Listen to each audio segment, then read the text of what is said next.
whenever. Oh, I have never heard that before. Ever.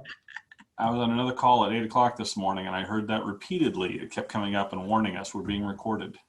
Wow. I And was it trying gives to you get an more option to warning. continue. So there you go. Yeah.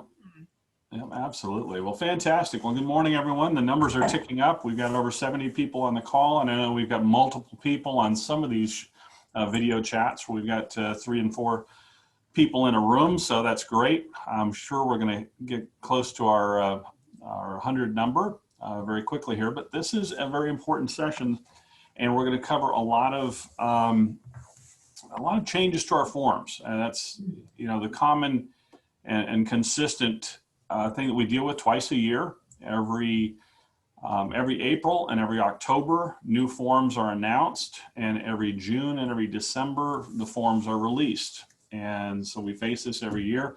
This past year, we've seen forms coming almost every month. There was a new form and there were changes to our forms. So we've got a couple of forms. I'm going to throw up on the screen here, Shannon, if I can do that. I gave you permission. You're good to go. Good. All right, great. So I'm going to throw up on the screen here a summary, and this is the summary of the June 2021 forms release, and it's a quick summary, and it's always a good guideline to follow this, primarily for this far right column that lets us know whether it's okay or not to use the prior version of a form. And let me just clarify with this right off the bat, everything in the column is no. So we may not use any of the prior versions. Some of these forms didn't have prior versions, so they didn't exist before.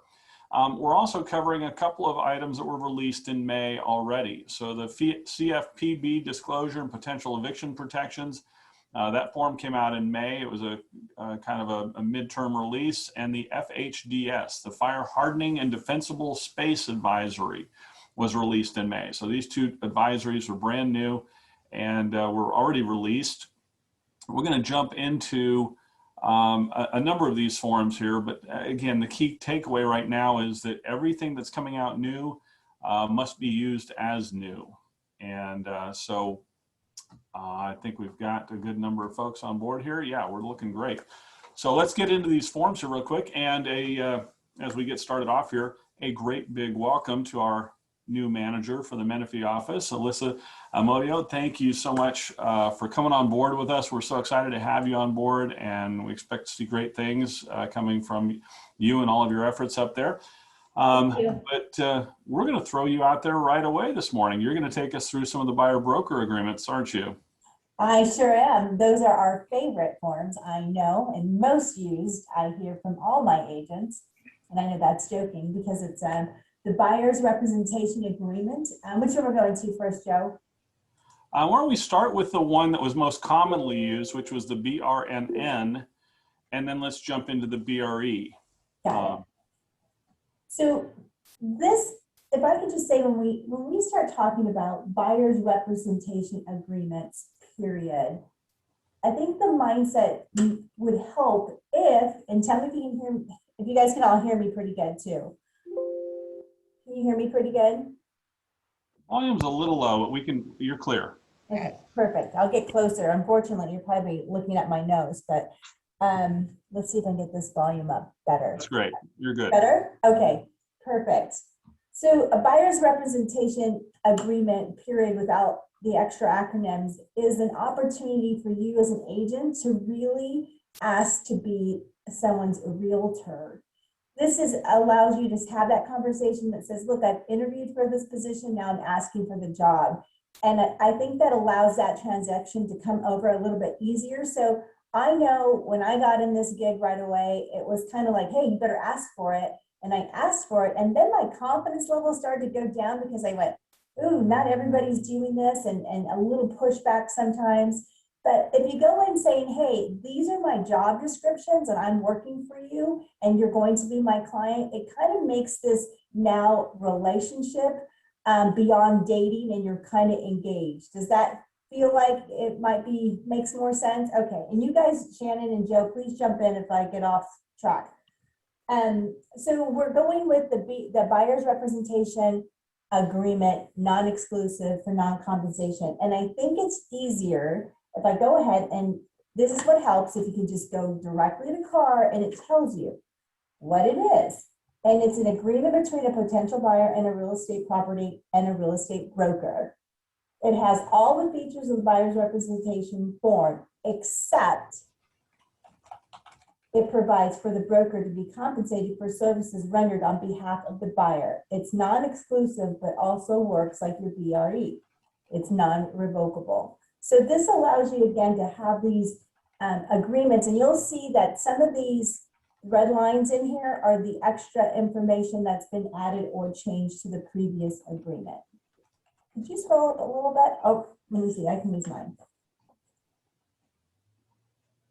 I think what we're finding most interesting right here is the disclosure of an anticipated and actual compensation from others.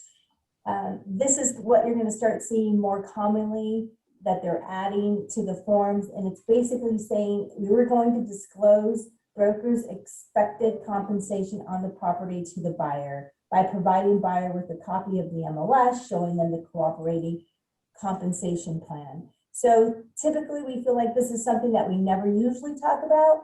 And so now it's being discussed and opened. And the reasoning for that is that it's protection, consumer protection for the buyer and seller to let all parties know transparently who's getting paid and by who.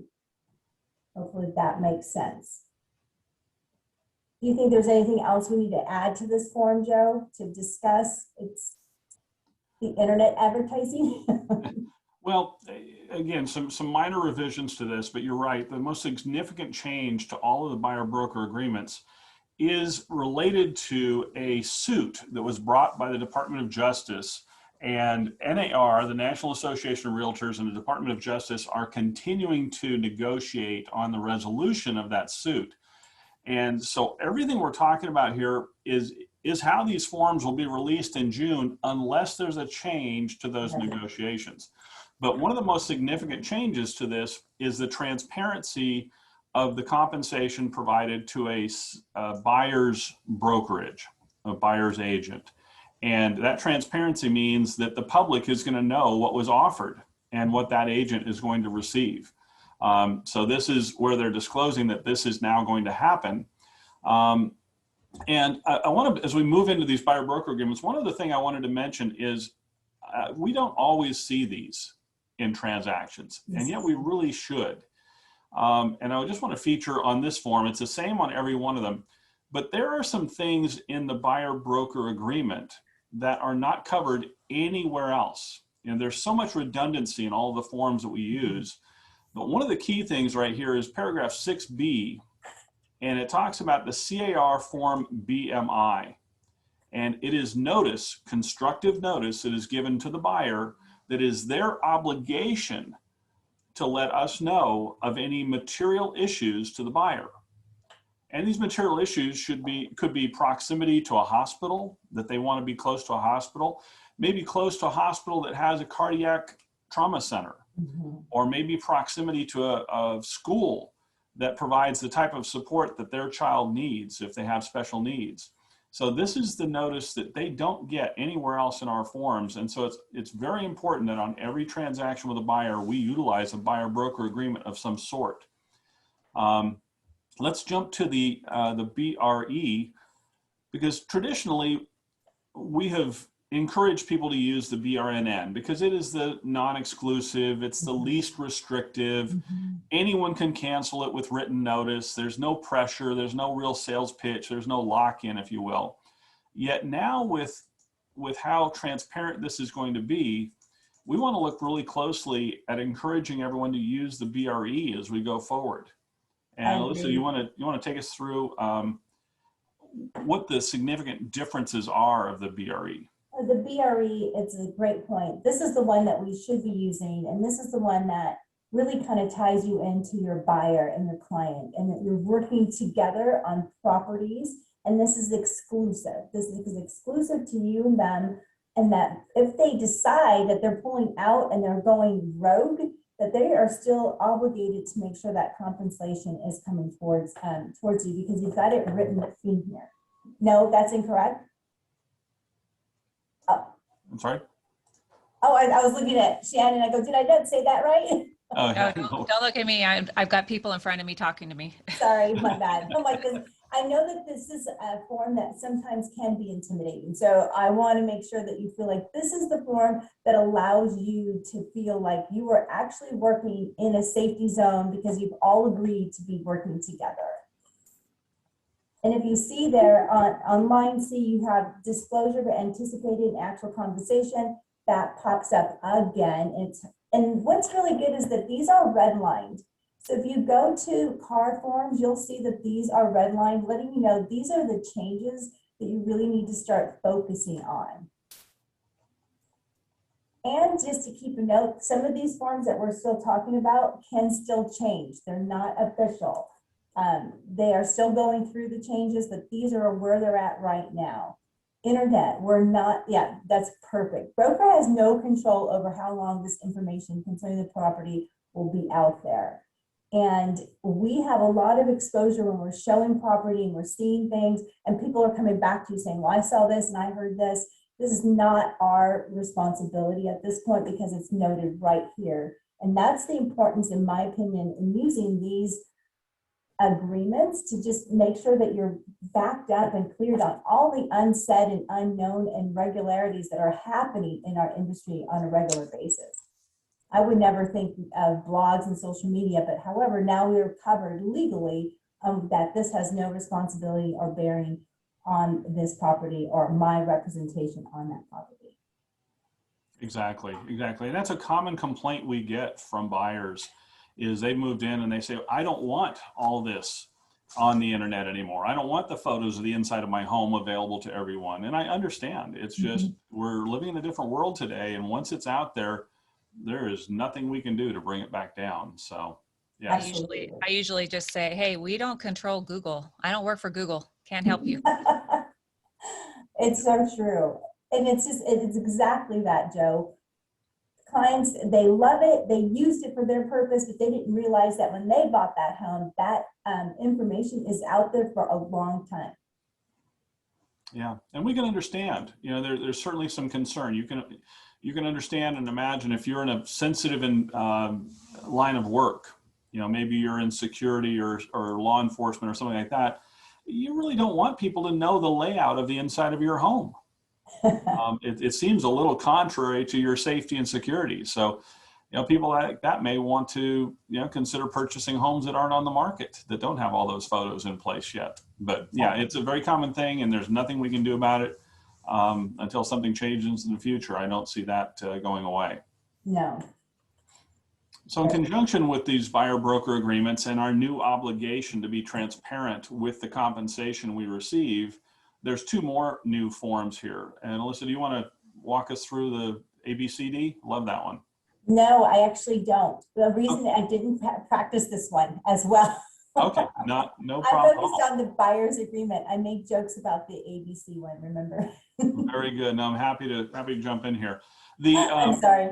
No, really what this is this is just in compliance with that new obligation. So under our BRE and our BRNN, whichever one you use, there's now this obligation to be transparent.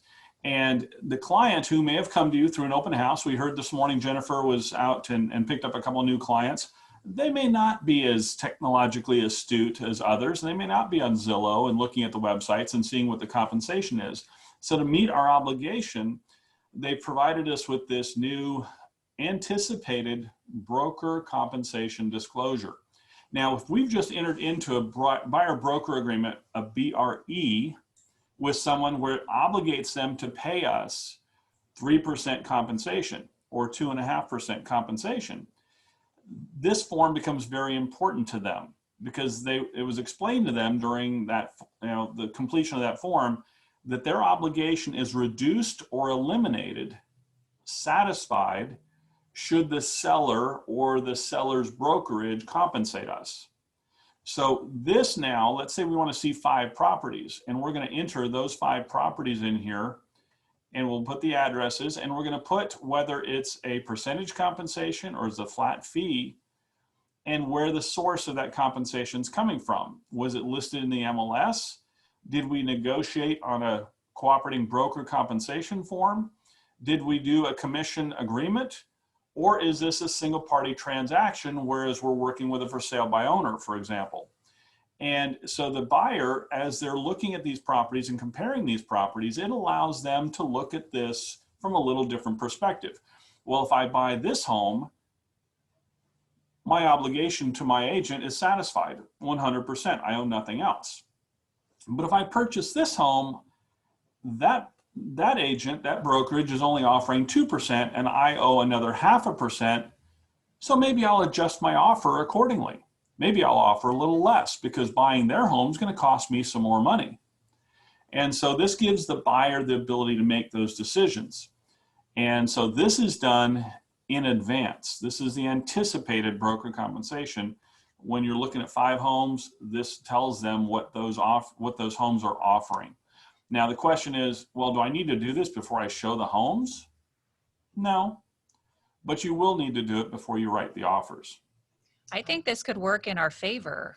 You know, honestly, if we sign a BRE with, 2.5 or 3%, and the buyer goes, oh my gosh, I'm going to have to come up with another 0.5%. We're going with the one that satisfies the compensation. That's good for us, right? Exactly. And, there's a lot of well-intentioned but unintended consequences. And this is one of those times where they want this to be clear and transparent so that we, as realtors and professionals, are not determining which properties we show strictly based on the compensation being offered. And that was one of the key things that the Department of Justice wanted to drive home, is they didn't want us price fixing or just showing the homes that were offering the greatest commission. So they said, well, we want you to be transparent so that everyone can see what's being offered. Okay, well, now it's transparent. Now the buyer is the one who's going to discriminate against those properties that are offering less commission, and it's not us. Mm-hmm. So yeah, absolutely, Shannon. I think that's one of those unintended consequences of one of these well-intentioned actions. So again, this isn't something that you're going to have to do it, but what you'll also find is in this sentence right here, it says, if brokers already provided buyer with a copy of an MLS profile sheet that identifies the compensation offered to a cooperating broker for a listed property, that property may, but does not have to be listed below. Now, what this means is, hear this really clearly, do not give your clients an agent profile from the MLS. We still are not allowed to provide that to our clients. But what we will be seeing very soon is that the buyer's sheets, the client version, the client flyer, the client profile sheet will include the compensation on it in the future. So that's what they're talking about. If the MLS printout included that on it, then you don't necessarily have to have it on this sheet. But I think it still helps. And to Shannon's point, I think it's really good to see all of those on the page at the same time so they can see which seller is really offering that compensation. And so let's segue for a second on that, because one of the key things about this that brought the DOJ, the Department of Justice, to take action was the misinformation that many real estate professionals have been providing their clients. And what it is they're sitting in an open house, or they're preparing a buyer broker agreement, and they misrepresented the fact that the buyer is represented for free. And what they would tell the buyer is, hey, buyer, I work for you for free. You pay nothing for this. And so let's just kind of throw that out there. Chicken or the egg, which came first? Is the buyer paying your compensation? Is the buyer paying the listing compensation? Or is the seller paying the listing compensation? Well, where's the cash coming from? Well, the buyer's bringing the cash to the table, so the buyer's buying the home, but we've always interpreted that as that was the seller's proceeds, and from the seller's net proceeds, they're paying us. Well, the DOJ said that wasn't clear enough, and so that's why all this has come about, is that we don't work for free. We do get compensated, and it does effectively cost the buyer. If you forfeited your commission as a buyer agent, do you think the seller would accept less? Probably. Yes. Yeah. So the buyer is definitely paying our compensation. We just need to be clear about that. So again, this is the anticipated form that tells the buyer what we anticipate to get. And then the BBCD, love all these acronyms, can't get away from the RRRR though. That's just the all-time favorite. So the buyer broker compensation. I like the ABCD now. ABCDEFG. Yeah, there we go. Yeah, the RR sounds like a broken record. We just got stuck. We just add a few more R's to it. So this one is the final version of it. So you gave them the ABCD that tells them what you anticipate. This is what you're actually going to get. And so at the, ultimately we need to tell them, all right, the seller's broker, the listing broker, has agreed to pay, and we've agreed to accept the offer made in the MLS, 3%, 2%, 2.5%, 1.5%, $1,000, whatever it is. That's what they're offering. We've agreed to accept it. And this will be paid pursuant to the terms of the multiple listing service or a CVC or the CA or the SP. And then number 3, if the amount of compensation paid to the broker is different from the amount specified above, after receipt of the payment, broker will disclose to the buyer tenant the actual compensation received. Now what this is this is the formal form that lets the buyer know that either what they are committed and obligated to pay us has been satisfied in full or has been satisfied partially. And so that's the purpose of this form. This is now a contractual form that lets the buyer know that their obligation to us has been satisfied or has been partially satisfied. This Now, would what be happens? like the check and balance, right? You have the BRE and you said, this is what it is. And then when it really comes down to the property that you've chosen, now you're like, okay, this is what we've agreed upon. Exactly. Okay. Exactly. It's that checks and balances. You're right. Yep. And so, again, we're telling them what we anticipate. We tell them what we get. And then it just offsets what is being obligated. So what happens if we enter a BRE agreement with our buyer for 2.5% and they choose a home that's 3%? What happens to the extra 0.5%? Well, the BRE allows for, in their document, it allows for, if under D here, broker should be entitled to compensation provided in paragraph 3A. If during the representation period or any extension of buyer and owner's agreement or prior property described seller completes a transaction. Hold on, I'm sorry. That may not be where that. Hold on. I don't know. Yeah, I don't know where it's at. I think it may have, I'm looking for it, but may have pulled it. They might have moved it, but I remember it saying that you get to keep it. Yeah, you get to agree. You get to agree in this document. Did they move it or is it still there? Hold on. Look at 2, compensation and broker.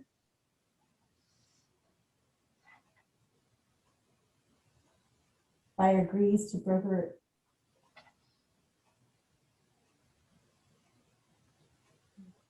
Oh, here we go. Right here. I'm sorry. It's back where it was. However, if anyone other buyer compensates broker, the obligation to pay, if the amount of compensation broker receives from anyone other than buyer exceeds the buyer's obligation, the excess amount will be paid to the broker, or you can negotiate and the buyer can say, well, I want it, and they can ask that it be credited to the buyer. Now, the problem with that is, just remember, if we have a differential between 3 and 2.5%, the 3% is what's owed to the brokerage, and that extra 0.5% in its entirety cannot be credited to the buyer. I hear somebody's hands in my pockets right there. Exactly. Exactly. And that's what you need to anticipate, is in all of this clarity of compensation and full disclosure of compensation, it is going to invite people to say, well, gosh, that sounds like a lot of money. Can you help me with my closing costs? Are you going to add me to the deed? Well, no. Okay, well then, no, I'm not going to share with you my commissions. There's lots of ways to address that, and there's tongue-in-cheek ways, but there's also straightforward ways. I don't know, when the last time you went to the dentist, did you negotiate their fees?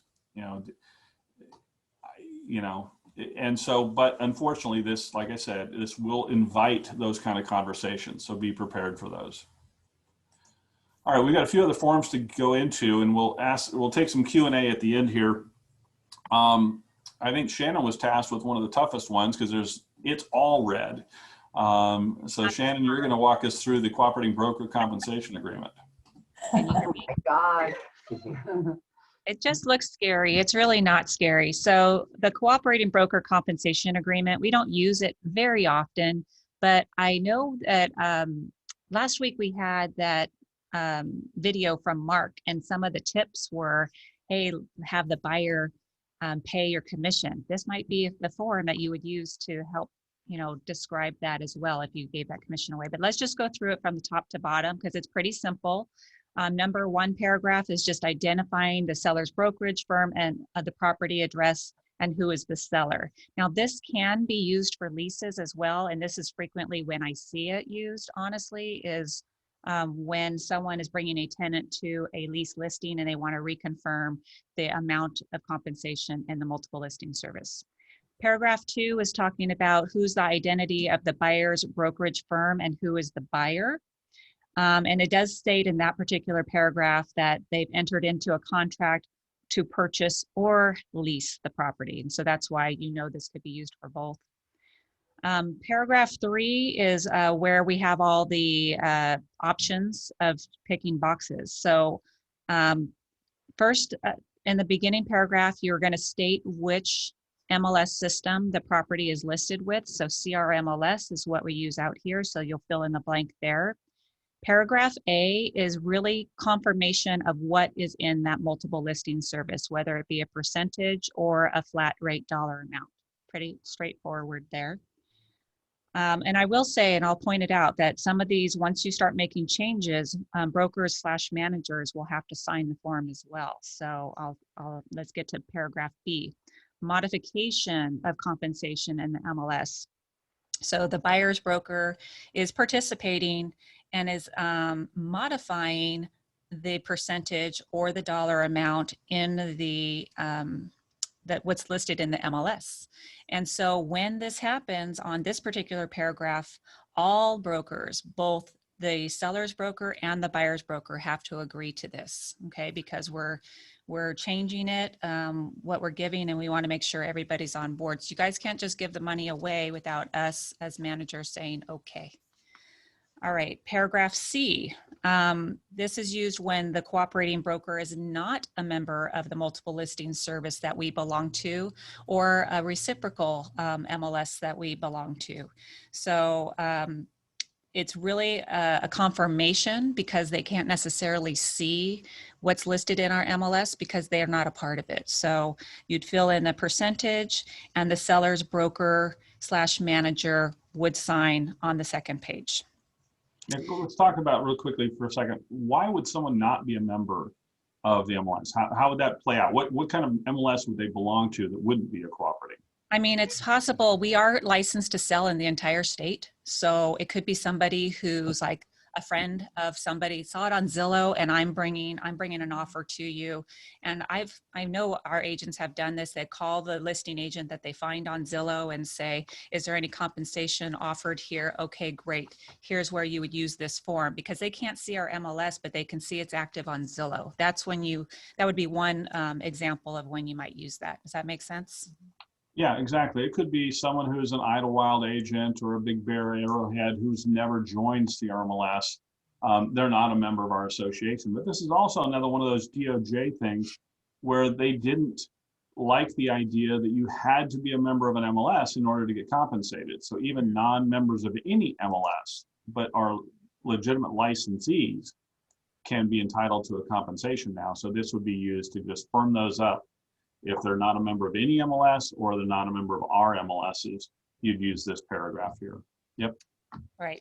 All right. So paragraph D, not using this a whole lot right now, but it could come around again. Short sale confirmation of compensation. We know when we're doing short sales that there is a possibility that the bank may change the compensation offered to us as agents. So this is first confirming that the participant is a member in the MLS or our reciprocal MLS. Secondly, that you accept the offer of compensation that's offered in the MLS. And thirdly, agree to the reduction in commission that's specified in the MLS. And we know as agents that we have to say a certain verbiage that if we have a reduction, we'll be split 50-50 amongst both parties.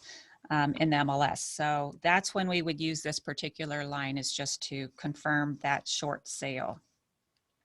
All right, paragraphs 4 and 5 actually were there before, but I think we've pretty much missed them. So they've just been made their own new paragraphs. Number 4 is properties not listed with any multiple listing service. So this would be confirming that what the buyer's compensation would be. And I would say that this would be most likely used if we have a listing that is registered, but not coming soon or active. I've also had personally a transaction that was actually canceled, and then a buyer's agent came to me and offered to write an offer. And so I never put it back in the MLS, but I did offer compensation to him that we had before because the seller agreed. So I would use it in that particular instance too. So if you use this particular one, the seller's broker or manager needs to sign on page 2. And all of these are outlined, so you don't have to like remember all of this. They say each paragraph A, B, C, D, whatever. All right, and number 5 is, this is a little confusing, I will say. So a sale to the tenant who's procured by the buyer's tenant's broker.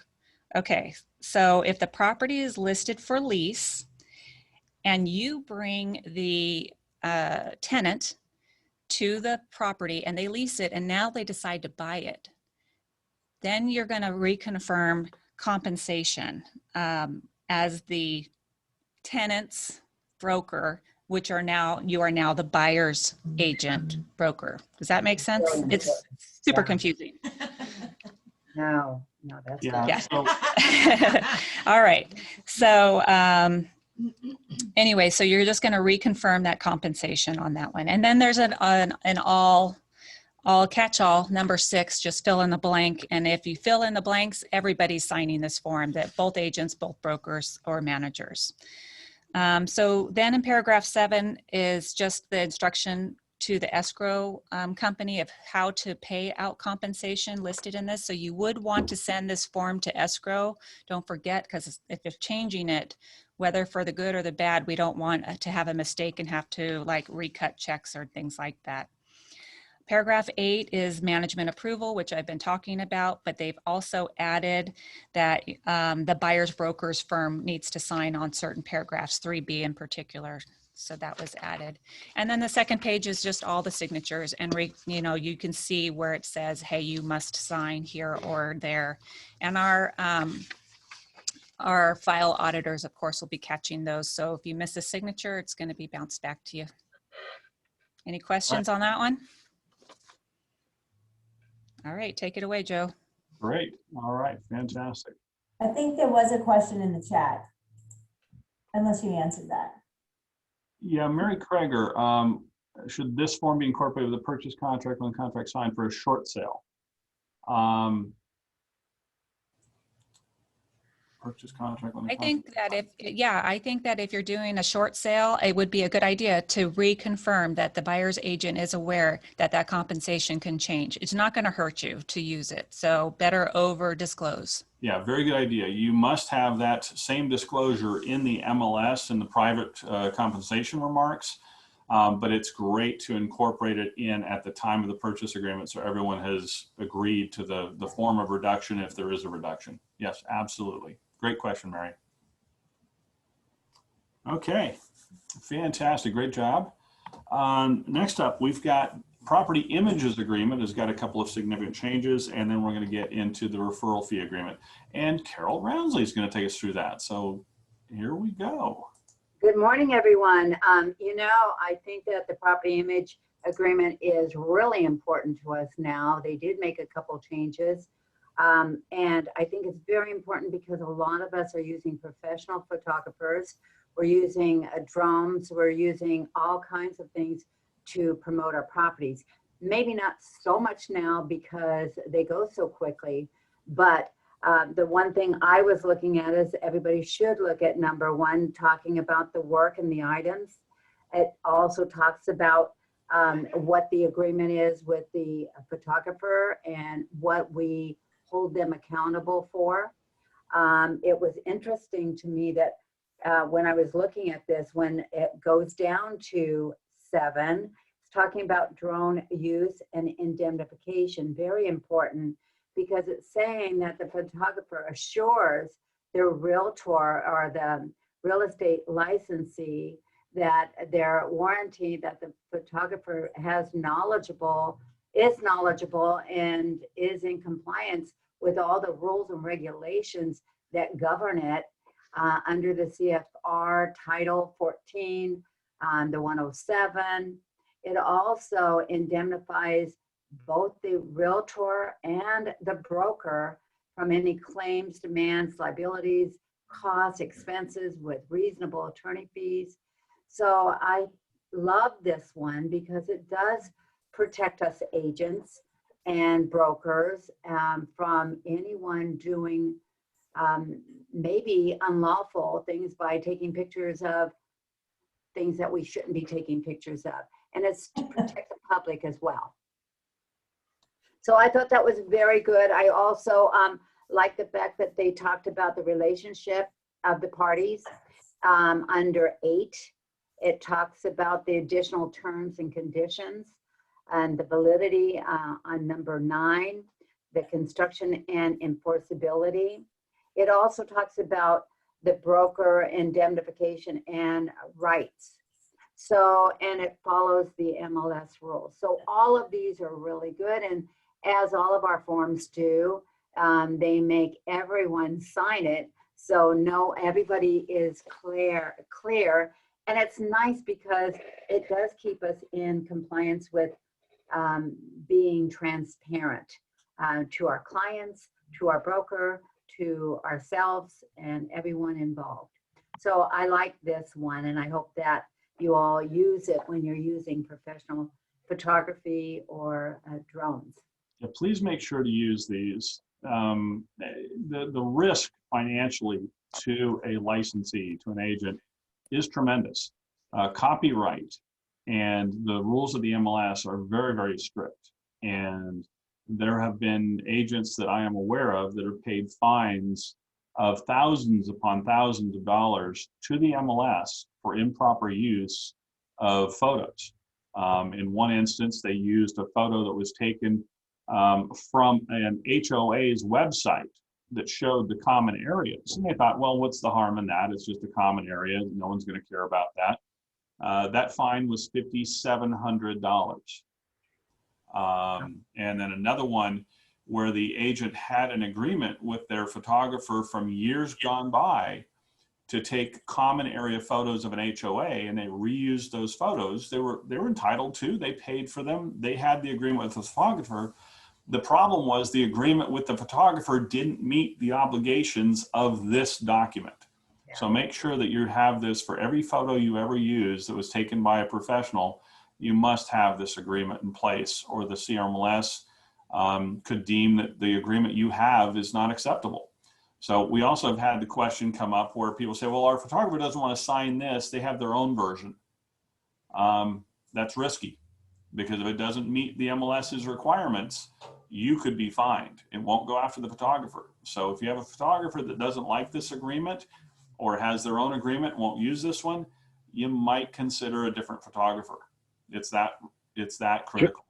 Joe, this is Gene. I have a question. Yes, Gene. In regards to paragraph 7, we're finding all of a sudden that some home inspectors also have drones. I ran into it just 2 weeks ago, and he was all over the place with that drone.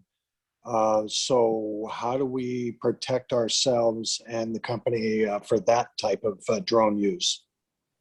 Great question. And it's a segue. And it will also be some revisions to some of the forms in the future. But let's just throw it where it belongs. And where that liability lies is in the purchase agreement, where the seller and the buyer are parties to this agreement. The buyer is informed that they are responsible for the actions of their inspectors and any professionals that they bring on the property. So right now, any liability that that home inspector creates with the use of that drone, if they crash into a neighbor's BMW or something, that responsibility is owned by the buyer for hiring that professional. And hopefully the buyer has ensured that they have the proper liability insurance and workman's comp as per the current purchase agreement. And that's where the responsibility lies. And there was also a question regarding agents who own their own drones. What would we do in that instance?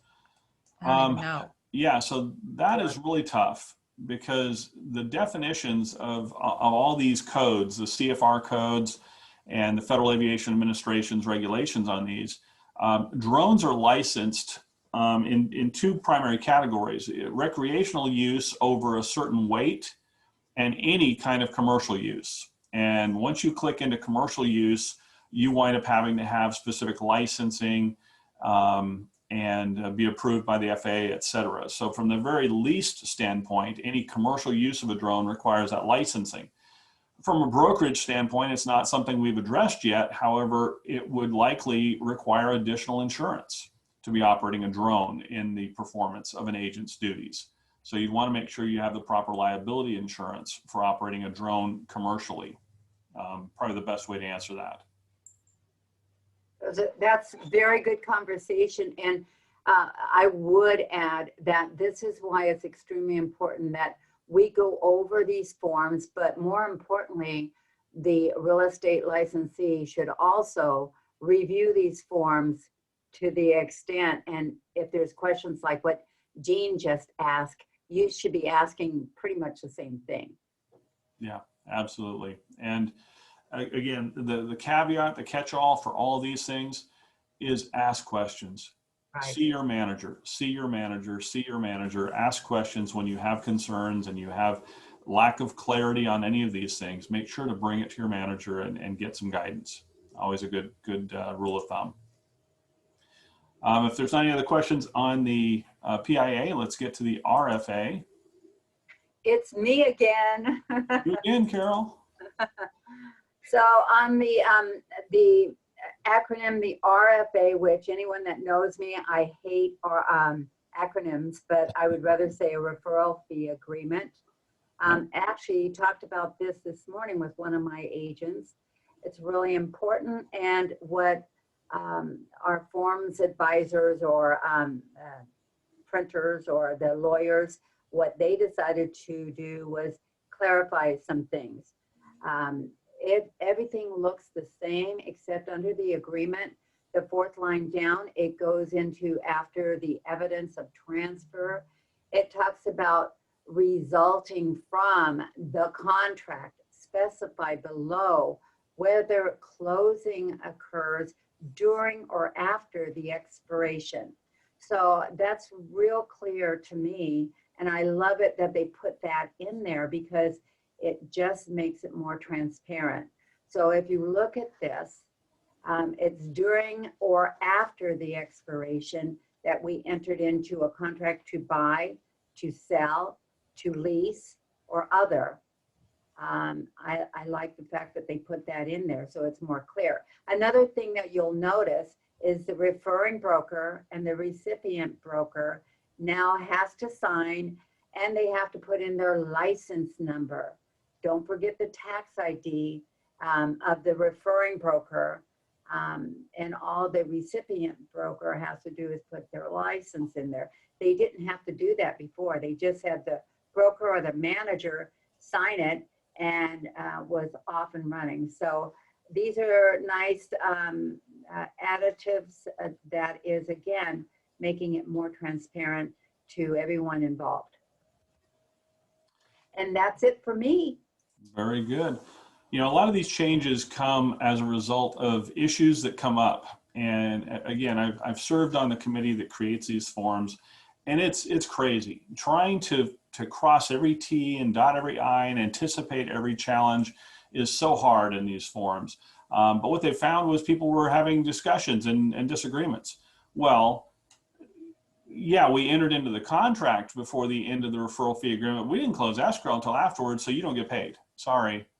So now it's just clarifying that no, you just have to enter into a contract before the end of the 12-month referral fee agreement. And if it closes 6 months later, it doesn't matter. I'm still entitled to that referral fee. So it's just clarifying things that became discussions or disputes somewhere along the line. So we're going to speed up the process here a little bit, so we can get through a couple of more forms here. And this is on me. So I'm going to cover the lease listing agreement. And this is standard lease listing agreement. However, we're just going to go to the red lines and see what has changed. And so what they're trying to clarify here is, over and over again, transparency. And what happened was, originally the lease listing agreement just asked for what's the commission to the listing broker. And a few years ago, you didn't even have to disclose what you were offering out to the tenant's representative. And then a couple of years ago, they added that portion in there, and it said, well, you're going to offer out this percentage or this much money. And now they're just trying to clarify it a little further. So it says for a fixed term lease, 12 months, 24 months, 18 months, whatever, we are going to pay the tenant's representative broker, the tenant's broker, a percentage or a flat fee. And it just makes it a lot more clear that we're collecting 6% on the lease, but we're only offering $100 out. Wow. So it's trying to put the client, the consumer, in more control, more knowledge of what's really going on here. And then if it was a month-to-month rental, then it would be either a percentage of the amount specified that's used to calculate the broker's percentage compensation, or a dollar amount again. And so again, it's just creating more clarity for the consumer, the homeowner, as to where their commission is going. It also adds two more paragraphs down here at the bottom, M and N. So at the time of the lease listing, they are to disclose, has there been a death upon the premise within the last 3 years? Now, in consideration of space, they didn't go on to put the disclaimers in there about, not disclosing the nature of death in certain cases. And that's really not important, other than just knowing, just as a general rule of thumb, don't ask. The disclosure is, was there a death on the property in the previous 3 years? Now, is it limited to 3 years? And the question, even on our seller disclosures, says it's limited to 3 years, but as a rule of thumb, we've always suggested it's 3 years unless it's a notorious death, unless it was a homicide, unless it was a suicide, or something that made the newspapers, or that was public information that the neighbors were all talking about. Someone dying naturally of natural causes in their sleep, that's fine. That's a 3-year limitation. But if this was the site of the Menendez brothers family, that disclosure is going to go on forever. Okay? So we don't ever get out of disclosing those things. And I would treat that the same thing on this lease as well. And then other material facts. The homeowner lives in the home and they're moving out and they're going to rent it out, and they know that there's a neighbor that plays the tuba or rides a Harley at 6 o'clock on Saturdays and Sundays. They might want to disclose some of these things so it doesn't become a dispute later, but it just gives them the opportunity to get into some of those things.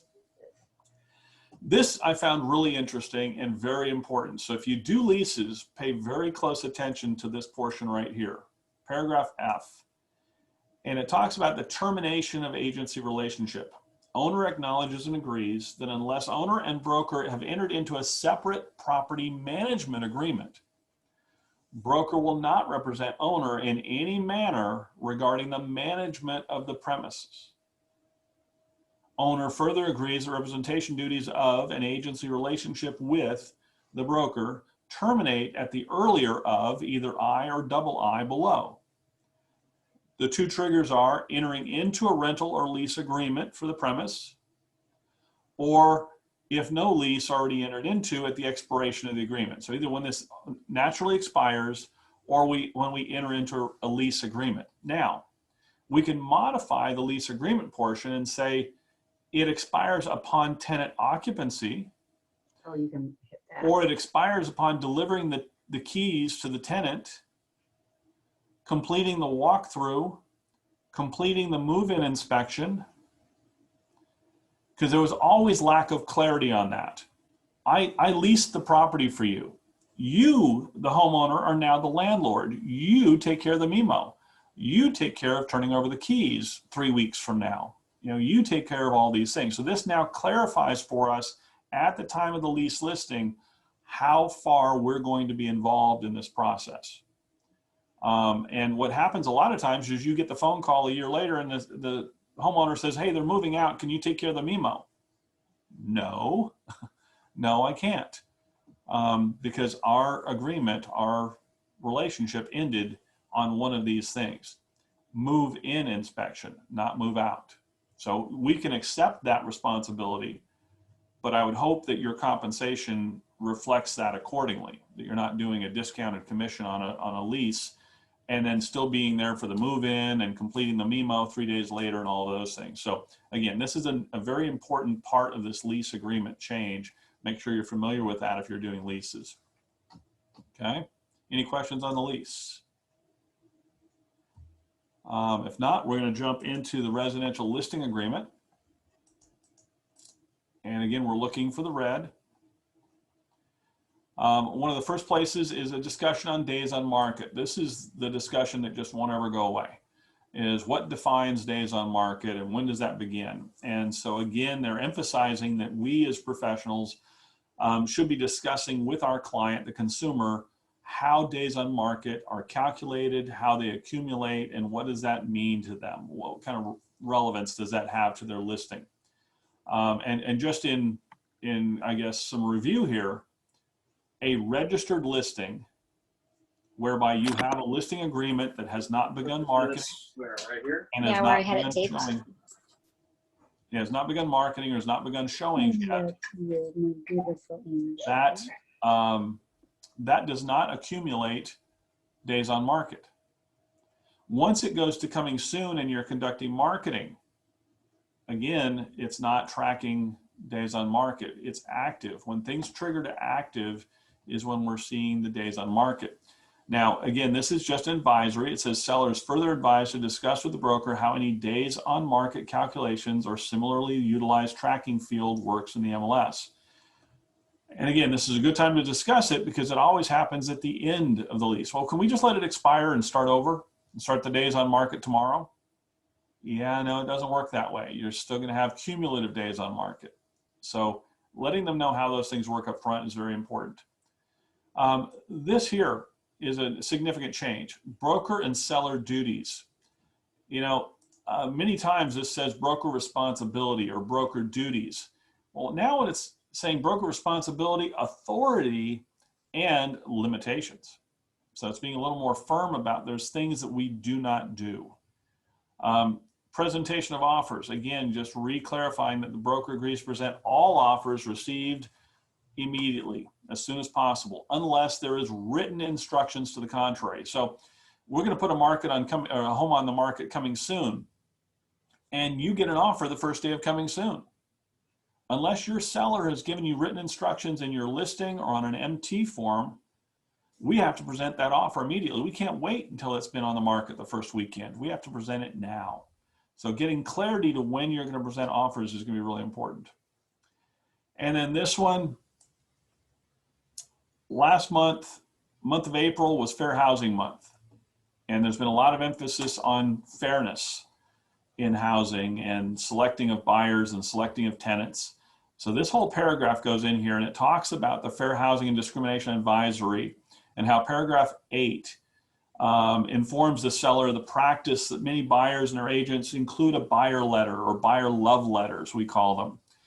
And this paragraph states that they do that to try to influence a seller to accept the buyer's offer. Buyer letters also include photos and videos sometimes. And whether overt or unintentional, these buyer letters may contain information about a buyer or seller's protected class. And that's what it comes down to, is in order to be fair in our housing, we want to discourage people from providing these buyer letters. In fact, every real estate attorney that's done a seminar on this in the last year has said that it's very important that we use paragraph A here, which is the default. It says the seller instructs broker not to present those buyer letters, whether they're submitted with an offer or separately, and the seller authorizes the broker to specifically state in the MLS to specify that the buyer letters will not be presented to the seller. Please do not submit them. And so that's the default. That's what CAR wants. That's what all the attorneys want. However, if a seller insists, they may select paragraph B. And then there's a warning in here: if seller relies on buyer letters, the seller is acting against the broker's advice and should seek the advice of counsel before doing this. Now, I'm sure that in further revisions of this form, counsel will be replaced by the appropriate real estate attorney. But ultimately, we're warning the seller that buyer letters are dangerous. Okay. So any questions on those things, see your managers again. And if you're a buyer's agent and as a part of your procedure is to submit buyer letters, again, I'd recommend checking with your manager and talking through that process and see if that's something that is wise to do these days. It goes on investigations and reports, and it just keeps expanding the possibility of the seller obtaining or procuring reports immediately upon listing the property rather than when it goes into escrow. Could be things like, in advance working on an NHD report, getting a pool inspection, a septic inspection, preliminary title reports, roof inspection, some of these things that may be appropriate depending upon the age of the home, the location of the home, and the features of the home. It may be wise to do some of these things in advance. And then another DOJ issue is making lockboxes accessible to all licensees, not just realtors and not just members of the local MLS. And so under the DOJ tentative agreement, we have to make all listings available to everyone, regardless of the MLS they belong to or whether they belong to an MLS or not. So for our local area, if we're using a Supra lockbox and someone from San Diego comes up and doesn't have keys to a Supra, we need to make accommodations for them to access the property. You've all seen in the MLS someplace where you must have a Supra key to show this home, or only Supra users will be given access to the home. And the same thing in San Diego. The Central Lock at least offers a single day use code as an opportunity. Our Supra boxes don't offer that feature. So as much as it compromises security, you may find yourself needing to put a Supra box and a combination lockbox on the property in case you need to allow a non-MLS user, licensee, they have to be a real estate licensee, access to that property. Now, if you go further into this, it says seller does or does not authorize broker to install a lockbox. And then if seller authorizes a key safe lockbox, seller does or does not authorize the broker to allow other licensed real estate agents not participating or bound by the MLS rules to access the property. And that can be a conversation. What's the difference between a realtor and a licensee? Well, a realtor subscribes to a code of ethics. A licensee does not. A non-MLS member user does not subscribe to the MLS rules for the use of a lockbox. So there are some considerations for that. And as long as the seller agrees and stipulates that you're not to allow them in, they check this box, then you should also bring this to your manager.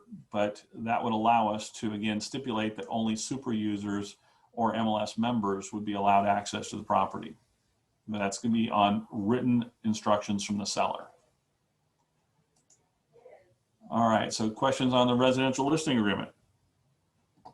We'll come back to them if we do. Let's get into the SPRP, another one of our fun acronyms. Seller's purchase of replacement property. Now, this is become an issue in recent months because of COVID and the scarcity of homes and all of this. This form is being modified, and again, I expect it's going to be modified further because it's still called the seller's purchase of replacement property. It's possible before its release in June that this form will be renamed to the finding replacement property form, as is indicated down here in the paragraph. So what this means now is that this is not just purchasing a replacement home, it's finding a replacement property. The agreement is contingent on seller entering into a contract to acquire replacement property or identifying a suitable property to move to. Now that's really clunky, and I really expect that this language is going to change over time because that sentence is just kind of rough. But what they're trying to convey is it doesn't necessarily mean that it's contingent on the closure of a purchase of a sale of a home, because that doesn't generally happen. But you've got to find it. You've got to enter into contract for it, or you've got to sign a lease for it. And so it doesn't necessarily mean you're purchasing a replacement property. You've just found one, and it could be a lease. And in most cases, you won't have closed it until you sell the home you're in. So it's just fixing a form that was a little bit clunky to begin with, but it now applies to people that are looking for rentals as well. Okay. And then again, it goes on to say that the parties can in advance agree to extend the close of escrow date for a period of time to accommodate the sellers locating this replacement property or completing their inspections, et cetera. So just a very simple change in this form, but significant to that end. I'm going to touch really quickly on the statewide buyer and seller advisory. And you've seen that there's now going to be a table of contents. And they're revising the table of contents a little bit. And they've kept it to 14 pages, thankfully. So I think the font is even smaller. You'll need your magnifying glass, but it's still only 14 pages. And they've added a whole paragraph about fire hardening and wildfire disasters. That's a very significant thing. And this whole issue and disclosure is triggered by a property being deemed to be in a high or very high fire severity zone. And that is determined by your NHD report. So if your NHD report says that it is in a high or very high severity zone, then your seller has a heightened level of disclosure related to the fire hardening and wildfire disaster obligations. There's also another paragraph that was added in here. Let's scroll back. Here it is, wildlife. And again, this is really vague. It's got to cover the state of California. But again, as we talk about disclosures and wildlife, everyone on this call lives in an area where you're either on your Nextdoor app or your Ring app or something, and you see about wildlife that are interfering with people's lives. It could be coyotes going after their pets. It could be raccoons in the backyard. It could be all kinds of things. And yet most of our disclosures fail to really delve into some of these disclosures. If someone moving from LA, there's coyotes in LA, but you don't hear about them all the time. It seems like every week we're hearing about coyotes around here. So wildlife is now a heightened paragraph in your SBSA. And then for our coastal communities, they are really revising and adding to and creating a sea level rise in coastal property concern. Now, as we've always done with the SBSA, we just advise our clients, this is an advisory. And if you as a consumer like reading things, then read every page I give you. Get a cup of coffee and settle in. It could be a while. But if you don't, the SBSA is a very informative document to educate a consumer on the process of buying and selling real estate. And it's just a big glossary and definitions of a lot of terms that we'll use. So again, just be aware that those things have been added. And remember, when you get these forms to use with your client, this is all black. All the print is black. So it's really not going to heighten or emphasize the changes for you to remember to talk about these things with your clients. So that's why we're doing this, is to make these things aware. All right, so we've got a couple more minutes here I want to take and quickly share with everyone the, let's take a quick peek at the purchase agreement that is coming out. And if you'll notice there, it's draft 17.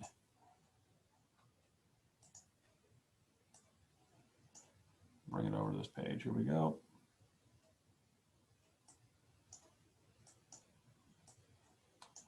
So we're on the 17th draft of this. They've been working on it for 2 years. And the biggest change, I'm not going to go through this page by page because this is still in revision, but just to give everybody a sneak peek of this, is 16 pages. Pop quiz, how many pages is the current purchase agreement? 10. 10 pages. So we've got 6 extra pages of purchase agreement. Now, because of that and because of the confusion over all the pages that were there, they've taken page 1 and 2 and summarized the real base terms of it, obligations, costs, fees. And then page 3 continues the summary and gets into features of the property and some of the other things, some of the other payment obligations.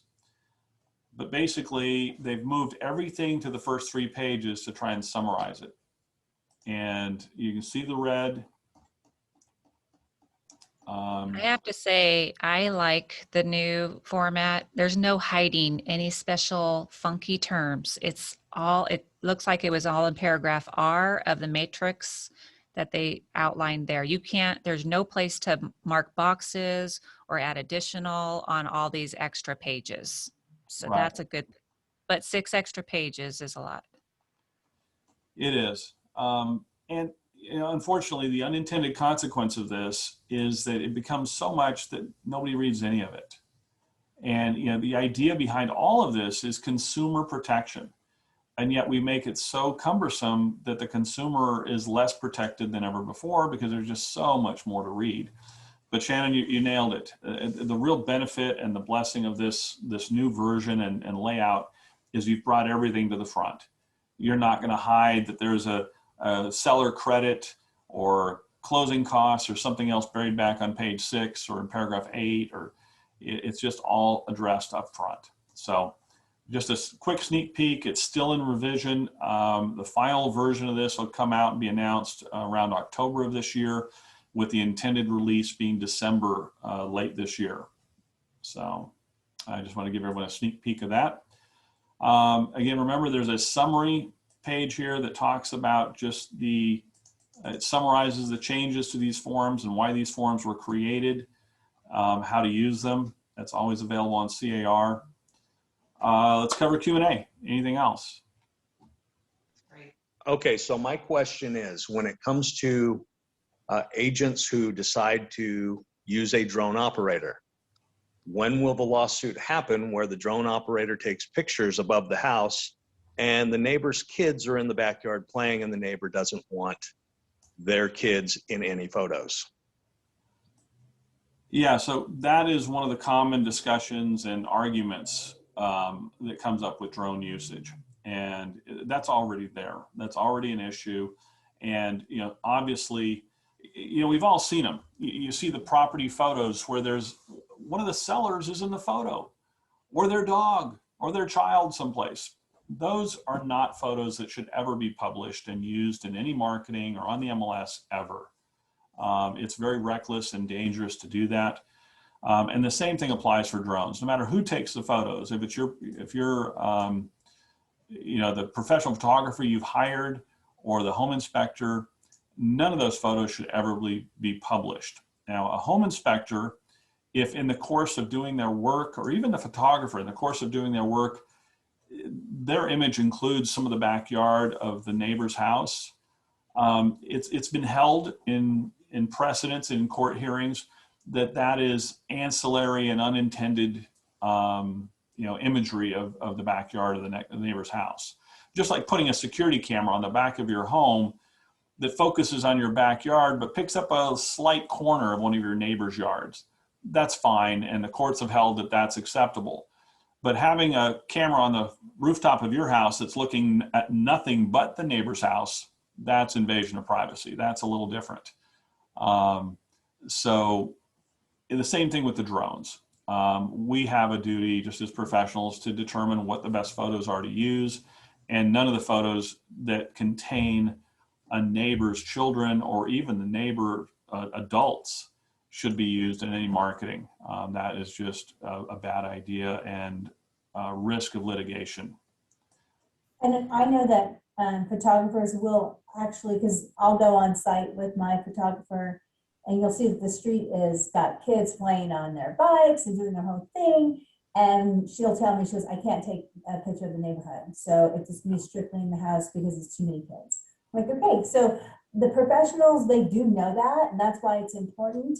And then when we have that off chance where we do get somebody in there, she'll send it, she'll either not include that picture or she'll have disclosed, edited out X, Y, and Z. So I feel like most of our professionals are very aware of the comments of what a drone looks like. I mean, it does attract a lot of attention. I think it's a great form, and it's a good question to be aware of. Right, and that same thing applies to common areas of the HOAs. You know, a photographer, if you're going to have them take pictures of an HOA or the pool, the common areas, the playgrounds, those photos need to be taken when there's no one there. Yeah. Because I think that what happens with professionals, they read all of the rules and regulations. They don't want to get sued either. I think we're going to have another problem is some of the amateur, and they don't know what the rules are, etc. So I agree. Yeah. Yeah, very much. You know, and we'll talk about home inspectors because that was brought up with the drones and all that. But some of our home inspectors today are combining services. You know, they're offering to do a free roof inspection, a free wood pest inspection, and things like that.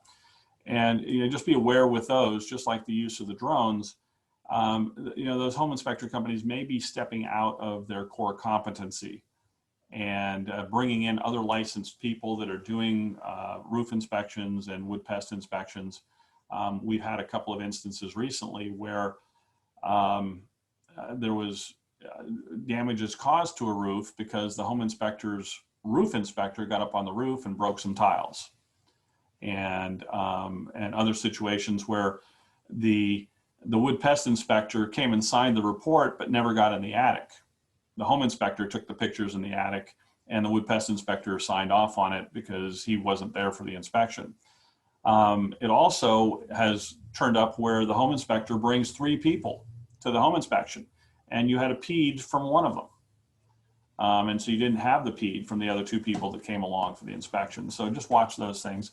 But drones are a big thing. We're trying to you know, make this you know, safer and more clear.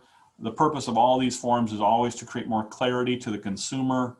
And yet, like I said, you know, when we change a purchase agreement, or I'm sorry, yeah, the purchase agreement from 10 pages to 16 pages, it just means that it's less likely that the consumer is going to read them all, unfortunately. So any other questions on, let's see here, we're talking about classes coming up. Yes, Alyssa, I'm sure there'll be classes from SRCAR. And everyone, just a disclaimer on that. So where you get your education from on classes and even talking to attorneys, be careful when you talk to a CAR attorney or even John Giordinelli. I love John, I've known him for years, but he's never going to sit in court with you. Neither will a CAR attorney. So if you've got a legal concern, always bring it to your manager, and your manager has access to our corporate attorneys, and we can get their opinion because they're the ones that have to sit next to us at the table. And 2, 3 different attorneys, you can call CAR 2, 3 times on the same question and get 2 or 3 different answers. So make sure that it's always from the attorney that's going to represent you and defend you that you're getting your information. A new copy of the RPA. So the final version will probably be out October, November for training. But the version that I just shared on the screen here is actually available today. Your managers can get it for you, and it is on the CAR website. If you can't find it, see your manager.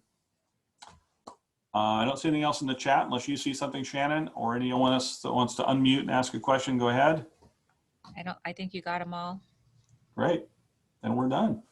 Hey, if I could just throw out a couple things out there, just because we've covered so much information, and exactly what Joe says, it seems like there's a lot, and change is because of things that have happened. And legal has looked at this to make sure that you're protected. So as much as this might feel like, oh my gosh, it is for your benefit to know that there's changes. And please, please, please come to your managers on any guidance or any concerns that you have.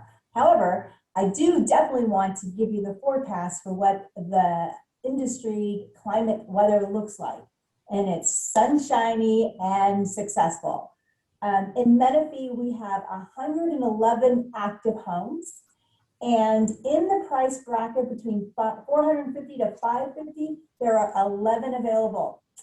Wow, pretty incredible. Now, if you want to go up to the 650 and higher, we got 13. So let's get out there and sell 13 of those upper end homes in Menifee. In Temecula, we have 120 homes available, 6 in the price range between 450 and 550. Isn't that not crazy? And the rest are up over $650,000. Murrieta, we're looking at 143 active homes, 21 in the price range between 450 and 550, with 33 of those over 650 homes. So our inventory is light. However, what that means is that the listings just don't know they need to come out there. So go and look at the homes, write your letters, and talk to those potential sellers and let them know that we need to sell their home. Yeah, absolutely.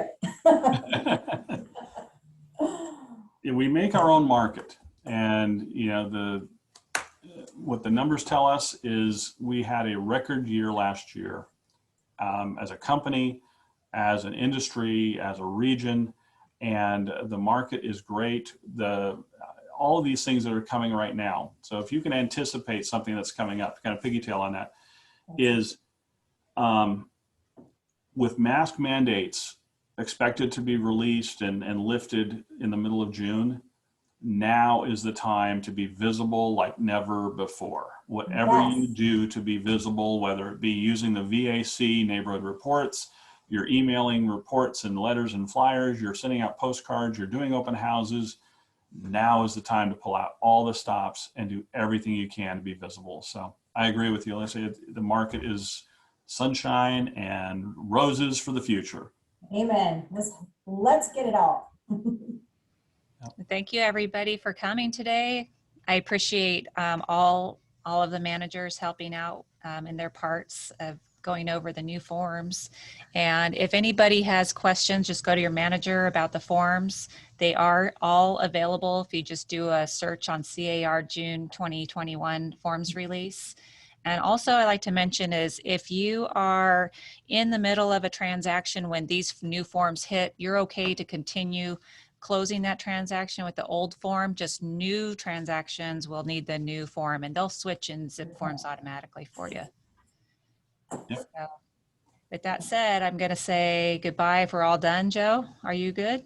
That is terrific. Thank you, Shannon. Thank you, Carol. Thank you, Alyssa. We've got a great management team. You guys are awesome. Everyone, see your managers if you got questions. Thank you so much for being here this morning. Have a great week. Bye. Thank you. Bye. Thanks, everybody. Have a good day, everybody.